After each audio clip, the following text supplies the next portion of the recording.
jo vaig triar el grau de Filologia Hispànica, una mica, encara que sembli un tòpic, per vocació i devoció, perquè sempre m'han agradat la llengua i la literatura espanyola. Dubtes crec que en tenim tots a l'hora de triar una carrera, el que passa és que sempre hi ha alguna cosa dins teu que t'encamina cap a un puesto i, bueno, de moment he acertat.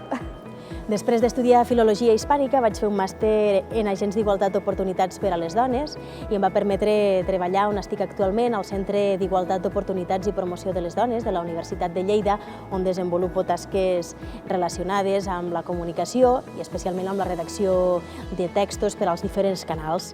Realment és una carrera apassionant que et fa descobrir uns punts de vista crítics molt bons. Aprendràs a escriure i a expressar-te amb molta més facilitat i a ser molt més crític amb el món actual i passat. Si hi ha algú que està dubtant si fer Filologia Hispànica, li diria que si li agrada la llengua, la literatura, que no s'ho pensi, que ho faci, que sortides n'hi ha.